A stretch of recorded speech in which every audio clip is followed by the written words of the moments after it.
Welcome to the Steward Show. It is my delight that you are tuned in today. This is a channel, a show that is here to fuel resilience, ignite purpose, and challenge ourselves to our fullest potential. And I'm glad you are tuned in. My name is Rachel Besje, and I am here to talk to you about a very intimate topic. Today I'll be talking to the parents. You have a challenge before you, an opportunity, call it.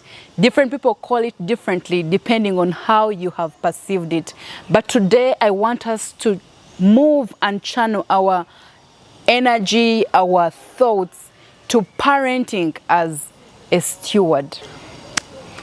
Just 2 days ago, I was taken up with this thought that so many parents, Christian parents, they're actually feeling very low because there is so much going on and they are worried about their children. They are worried about so much that is happening that can easily sweep their children away from the truth. And so today I want to encourage parents because there is something that I encountered. And this was in Proverbs chapter 22, verse 6.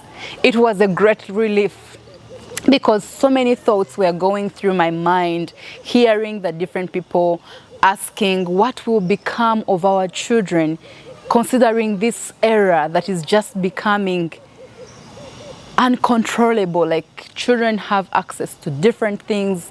They have access to internet, technology, things that would worry any parent because you don't know what your child is exposed to.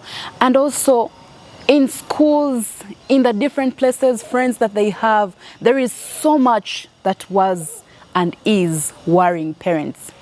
But then I laugh at it because many years ago, parents of then used to worry of their children now, wondering what will become. And now these are the parents that we have in this era and age. Your parents, they used to worry about you, wondering, will you make it? Will you stay on course? Will you be able to hold dear the values, the principles that they have passed on to you?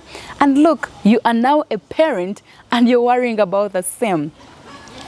I want to invite you to a place of calm because when I encountered the scripture, Proverbs chapter 22, verse 6, it says, train up a child in the way they should go, and when they grow, they will not depart.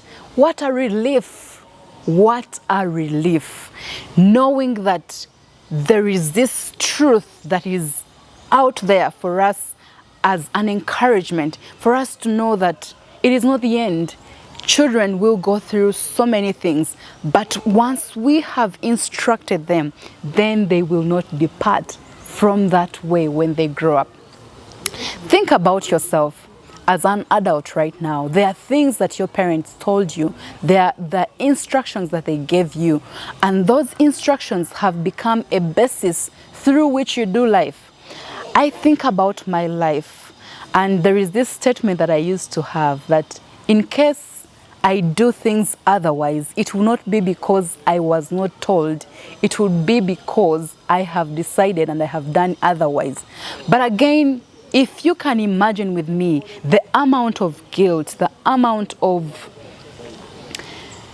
just the self-condemnation that comes with it, you can't stand because already your core values communicate otherwise. If you are moving into a situation or a place where you are contradicting with what you have been taught, automatically there is an alarm that comes into your mind because there is something that is not adding up, and that brings you to a place where you're like, wait a moment, I need to be able to think clearly on this. I don't think this is the right thing. I don't think this is the way that I should go because there is an instruction that was done. Parents, please, taking your children to church is not enough. You need to be able to deliberately instruct your children in the way they should go? What is that you envision your little one to be? What are the values that you envision them to have? What are some of those principles that you would like them to embody?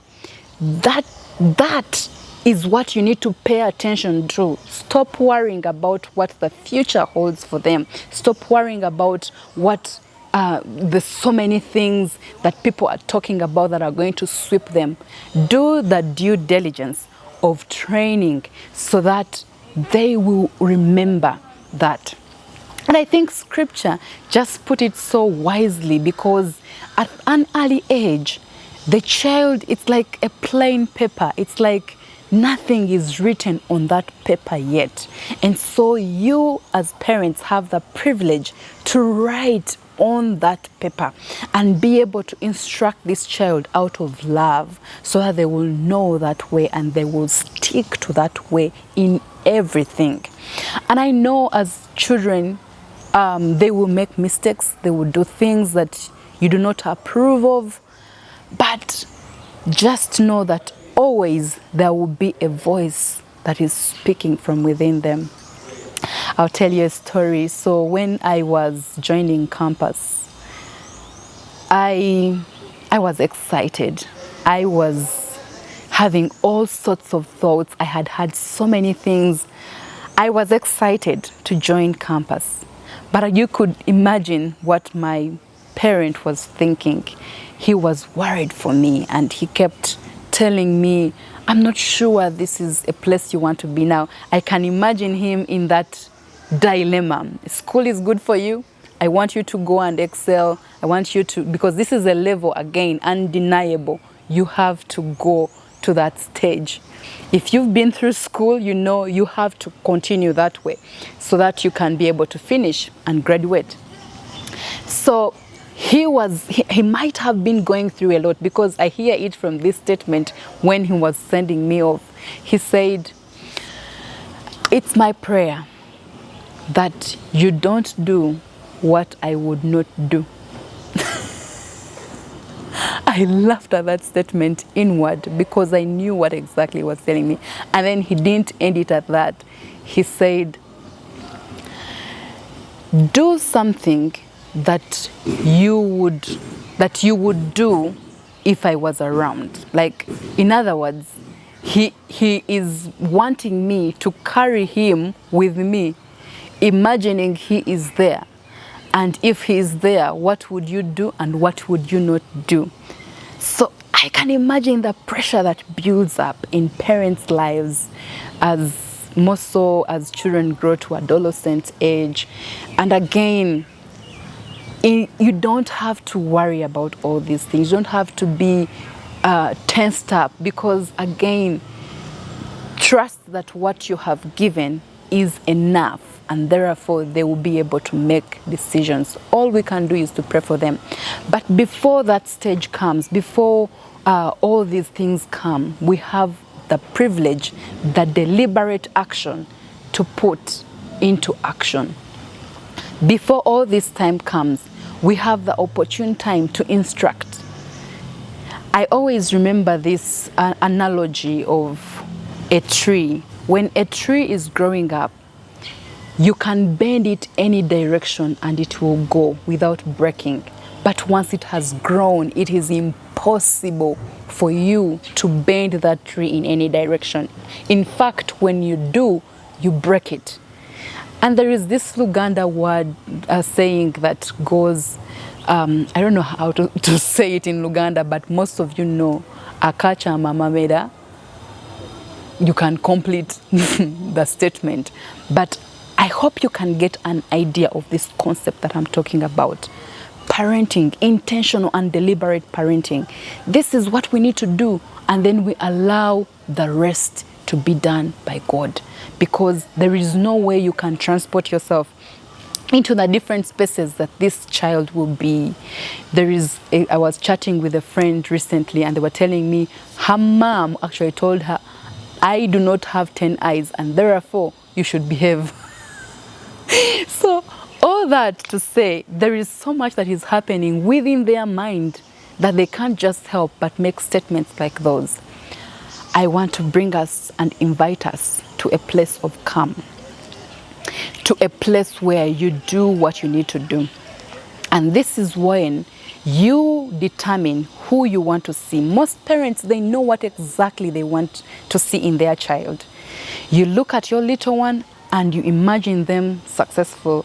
You imagine them prayerful. You imagine them intelligent. You imagine them in spaces making influence, actually in good circles. And I laugh about this a lot, where parents want their children to even exceed them. It is a very good desire, but yet very few put in the effort to see that they are desiring to see is actually actioned upon, and you are slowly exposing your child to the different things. And also in our environment, our children, they observe a lot. They actually observe a lot. And so you want to be able to demonstrate this in your very actions. What's your attitude towards things? What's your attitude towards work? All these things are being watched. And for the mothers, please engage in the housework much as you have someone who is helping you, because that kind of sets the rhythm. You might think you have it, and therefore, you have someone who is able to help you. And sometimes it's not that we don't know what to do. We know what to do. It's just that there is quite a lot, and we are shielded in all directions.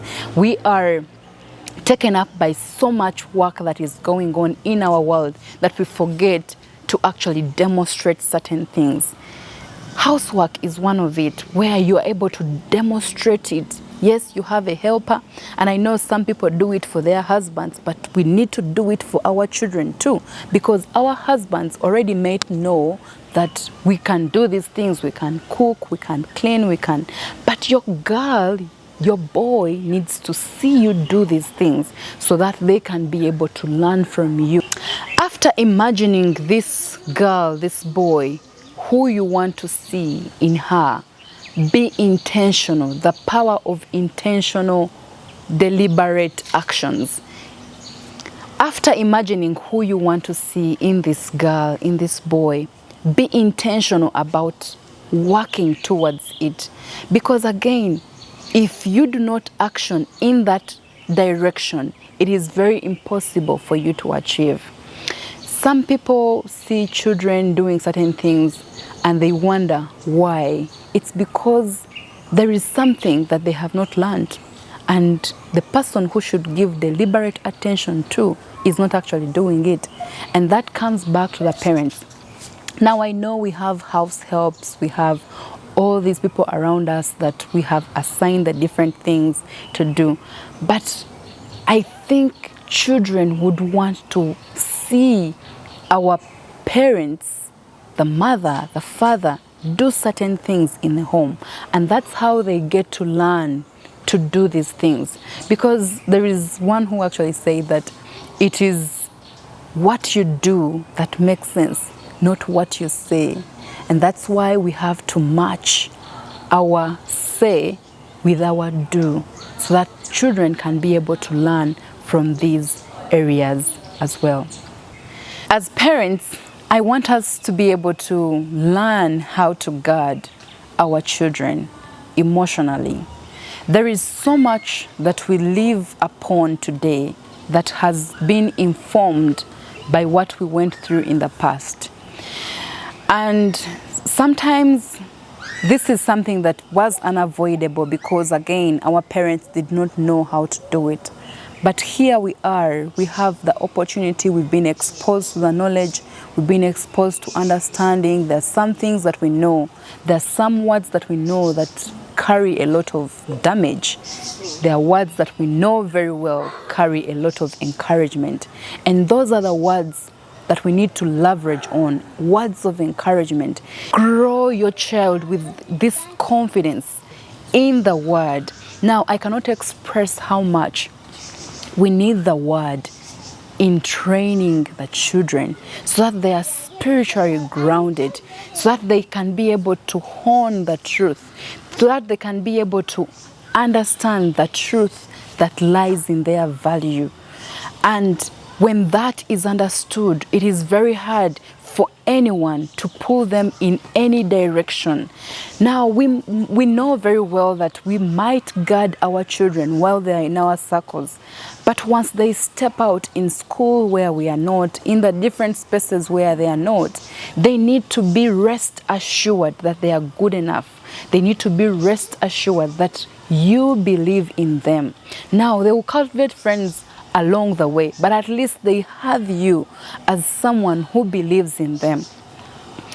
Now, I know that some of us have experiences where we've had our parents, our caregivers, hurt us, and that could be out of ignorance, because again, I have come to a conclusion that no one in their right mind will ever want to hurt. And also the understanding that some people are so desperate for attention, so desperate for love, and that gets them to get involved in different things, all in the effort of seeking validation, understanding. But as a parent, if you're able to give that, that will help many people. As parents, knowing very well how all these issues affect the child, then we are deliberate in that angle as well, being able to strengthen their emotion in the word so that they can be able to constantly draw their value from the truth. So much will be said. I happened to encounter a child. She must have been 8 or 9, but the confidence that this girl carried, it was just a reminder that it is actually possible. And of course, when I got the opportunity to interact with the mom and dad, I realized there was a deliberate investment in how they were raising this child. They constantly assured her that she was beautiful. They constantly assured her that she was intelligent. And so she knew who she was, not just from the words of their parents, but also she knew who she was, not because of only the words, but also from the truth that they had exposed her to. And so she knew these things, and I like to imagine they will support her. They will be her shield in the world. And as we talk about all these things, it is my desire that we will stop to wish and start to action to what we would want to see in our children. I am a mother, and I imagine my child walking in this world with confidence, because I have lived some years and I have realized there is no one who can stand for you more than you can stand for yourself. And that is why it is important for us to be able to grow this child with so much understanding in the word, with so much understanding in these abilities that the Lord has given, but also valuing others. Very many aspects. And as parents, we need to be able to know them so that we can be able to show our children those different aspects of life. I know we also think of love differently. We think of care differently. We think of success differently. But one thing that we can both agree on is we understand who a good child is, and we understand who a thriving child is. Whatever it is, be intentional about it and work towards that direction. There is this book that I was reading. It's titled Raising Kids God's Way, and it was unpacking so much about raising children. I don't know which book you're reading, but remember, you are on a very critical assignment, raising a child or even children. It's very critical that beyond a certain age, it is very hard to instruct.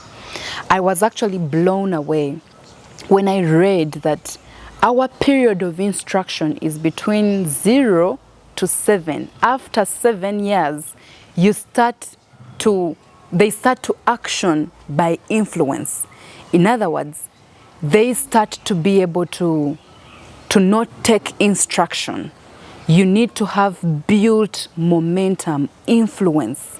Now they start to live on that influence that you have built.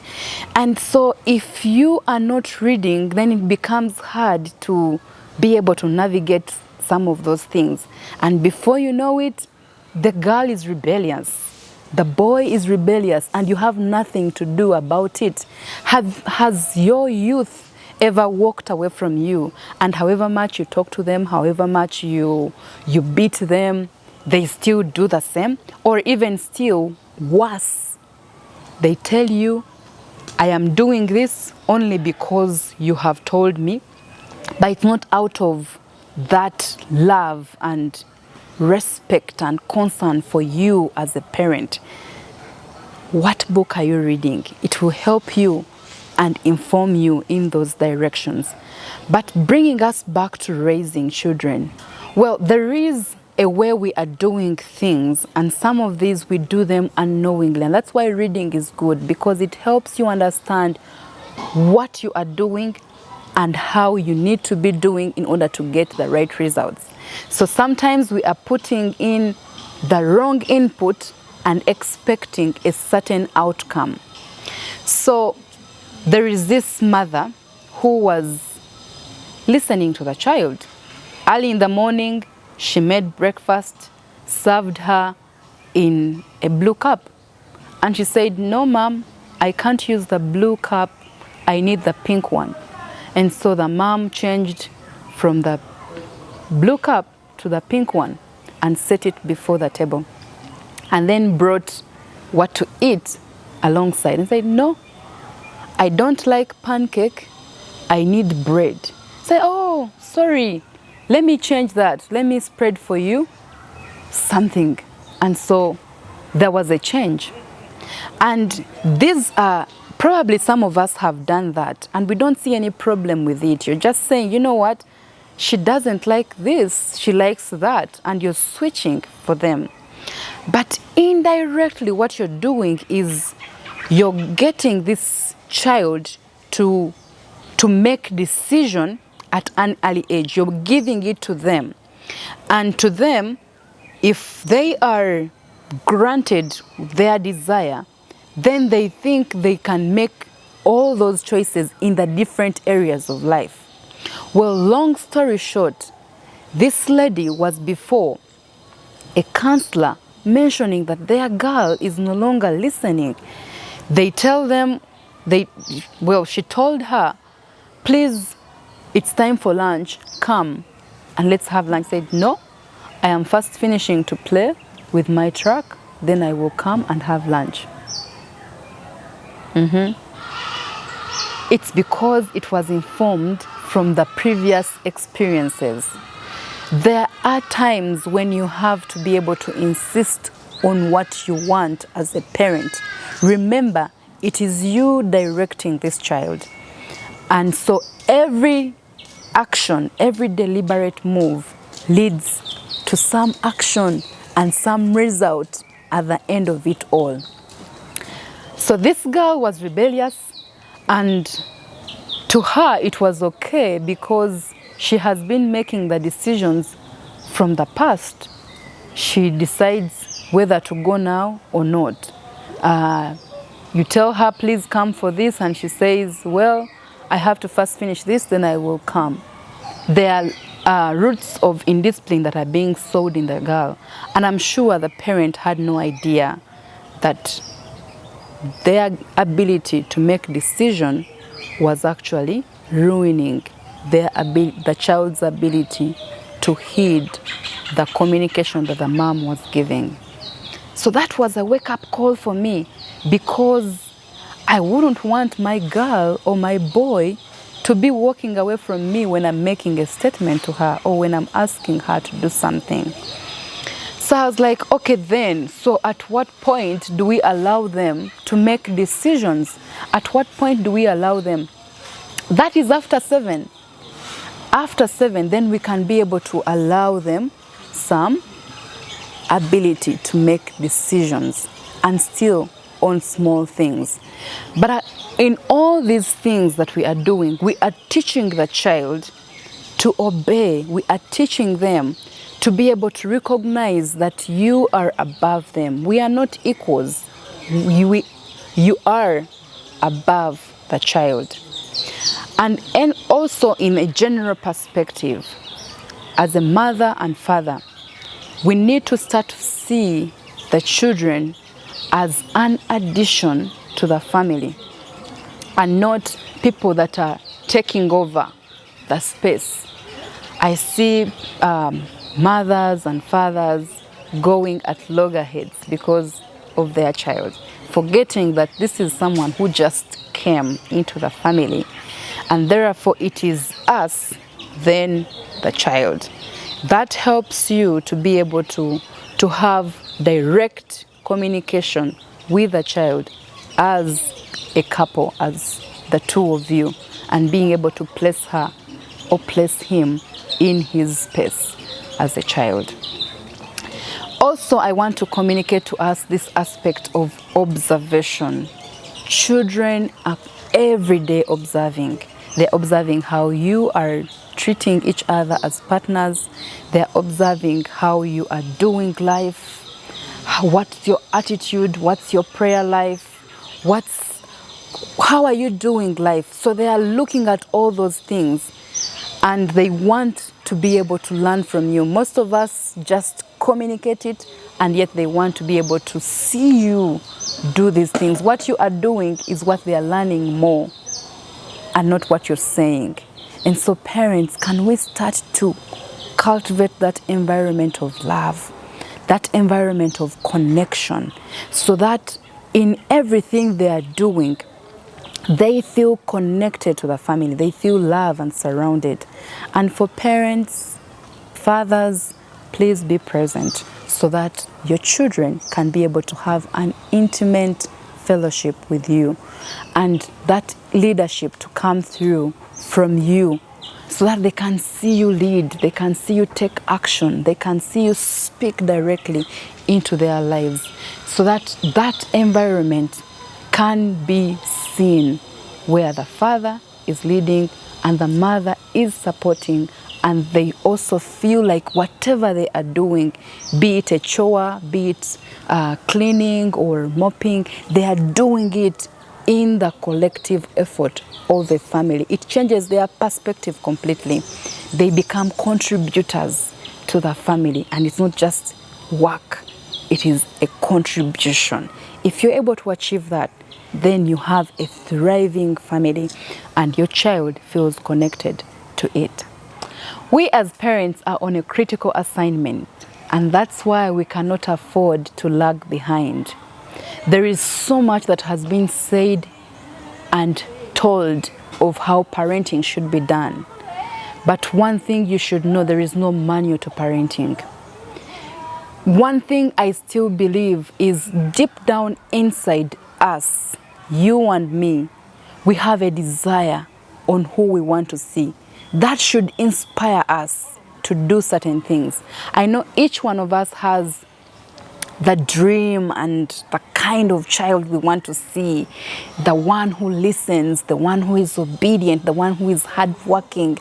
Name it, all these good things. There is need for action on it.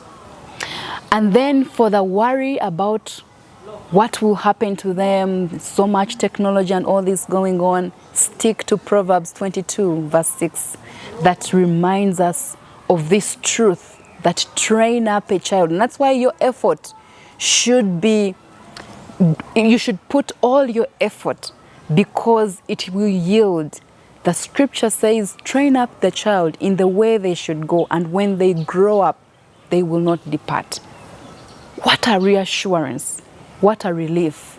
All we need to do is to train. And so parents, let's go train up so that we can be able to reach this goal Know what you need to do and do it, because the transformation that we want to see in our children, that person you want to see in your child, lies in your deliberate move on this whole thing called parenting.